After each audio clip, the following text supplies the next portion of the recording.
જીવંત રાખવા ઢૂંઢિયા બાપજીની પરંપરા નિભાવી, ભૂલાતી જતી સંસ્કૃતિને યાદ રાખવા ઢૂંઢિયા બાપજી બનાવી વરસાદને વરસવા માટે આહવાન કરતા ગોખાતર ગામડી પ્રાથમિક શાળાના બાળકો। પાટણ જિલ્લાના છેવાડાના સાંતલપુર તાલુકામાં કાયમ વરસાદની કમી રહે છે। આ વર્ષે બિલકુલ વરસાદ ન થવાથી માણસો, પ્રાણીઓ, પશુઓ, પક્ષીઓ, વનસ્પતિ વગેરે ત્રહેમામ પોકારી ગયા છે। ભારત એક ખેતી પ્રધાન દેશ છે અને અહીંની ખેતી એ વરસાદને આધારી છે। ખેતી વગર લોકોને જીવન મુશ્કેલ બન્યું છે। આ વર્ષે હજુ સુધી પૂરતો વરસાદ ન થવાના કારણે લોકો ખૂબ જ હાડમારી ભોગવી રહ્યા છે।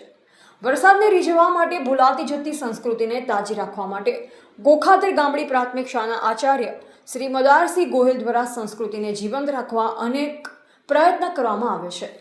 તેમજ આજે આનંદ અને ઉલ્લાસનો બેગલે શનિવારની વિવિધ પ્રવૃત્તિઓ પૈકીના આજે ગોખાતર ગામડી પ્રાથમિક શાળામાં ઢૂંઢિયા બાપજીની પ્રતિકાત્મક પ્રતિમા બનાવી ગામમાં વિવિધ જગ્યાએ ગીતો ગાતા ગાતા ફેરવવામાં આવ્યા હતા।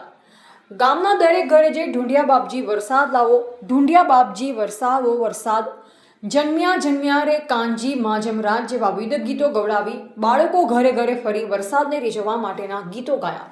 ગ્રામજનો દ્વારા ઢૂંઢિયા બાપજી ઉપર લોટો ભરી જળ ચડાવી ભગવાનને પ્રાર્થના કરતા હતા કે હવે તો વરસાદ લાવે તો સારું।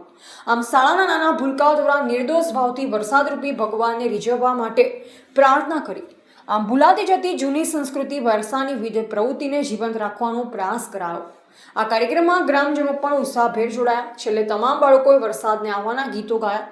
કાર્યક્રમનું આયોજન અને માર્ગદર્શન થી સફળ બનાવવા શાળાના આચાર્ય મદારસિંહ ગોહિલ અને બીબી પટેલે ભારે જહેમત ઉઠાવી। Reporter Bhikhabhai Sipai, MD news, Palanpur, Banaskantha.